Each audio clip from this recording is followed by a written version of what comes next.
സെയിൽസ്മാൻ്റെ സ്വഭാവം അറിയാലോ. നമ്മളെ ഇറക്കി വിട്ട് അല്ലെങ്കിൽ വേണ്ടാന്ന് പറഞ്ഞ സ്ഥലത്ത് നമ്മളൊന്ന് ഡിമാൻഡ് ചെയ്യപ്പെടുന്ന ഒരു പ്രൊഡക്റ്റായി മാറി. ഉള്ളത് സത്യസന്ധമായിട്ട് കടകൾക്കാരുടെ അടുത്ത് നമ്മൾ പറയും. അപ്പോൾ പല കടകളിലും നമ്മൾ ചെന്നിരിക്കുമ്പോൾ നമുക്ക് നമ്മളെ സ്വീകരിക്കാനോ ഇന്നത്തെ മനോഭാവമല്ല.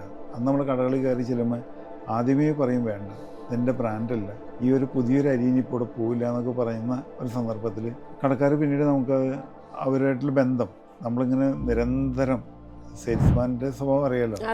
എത്ര പ്രാവശ്യം കടയിൽ നിന്ന് തന്നെ ഇറക്കി വിട്ടാലും ഞാൻ കടയിൽ നിന്ന് ഇറങ്ങി പോരില്ല. വീണ്ടും കറങ്ങി തിരിഞ്ഞ് വീണ്ടും എത്തും. അവസാനം അവർ പറയും പരീക്ഷിക്കാം, നോക്കാം, സഹിയിട്ടായിരിക്കും പറയണേ. സഹിയിട്ടെടുക്കുക തന്നെയായിരിക്കും. പക്ഷെ ആ ഒരു എൻട്രി മതി നമ്മളതവിടെ ഒന്ന് ആ ബന്ധം പിന്നെ നമ്മൾ മുറിക്കില്ല. കാരണം നമ്മൾ ആ കടക്കാരനെ പോലെ അയാളുടെ കടയിൽ അരി വിൽക്കേണ്ടത് നമ്മുടെ ഒരു ചുമതലയാണ്. അപ്പോൾ അതിനുള്ള എല്ലാ കാര്യങ്ങളും നമ്മൾ നോക്കി നടത്തി അതിനോട് കൂടെ നിൽക്കും. ഒരു ഐറ്റം ഒരു കടയിൽ ഇല്ല എന്ന് പറയുന്നത് ഒരു ബ്രാൻഡിനെ സംബന്ധിച്ച് ഏറ്റവും മോശം ഒരവസ്ഥയാണ്. പിന്നീട് അത് നമ്മൾ അംഗീകരിച്ചു. ഇന്ന് ഞങ്ങൾ ഉൽപ്പാദിപ്പിക്കുന്നു, ഞങ്ങൾ മട്ടേരിയ എങ്ങനെ ഉൽപ്പാദിപ്പിക്കുന്നോ അതിൻ്റെ പുറകെ മറ്റുള്ള ബ്രാൻഡുകൾ അതേ ശൈലിയിൽ ഉൽപ്പാദിപ്പിക്കാനുള്ളൊരു പ്രവണതയിലേക്ക് ഇന്ന് അവർ വന്നു. പണ്ട് ഞങ്ങൾ അങ്ങനെയല്ല. പണ്ട് മറ്റുള്ളവരുടെ പുറകെ ഓടി കഷ്ടപ്പെട്ട് ചെയ്തു.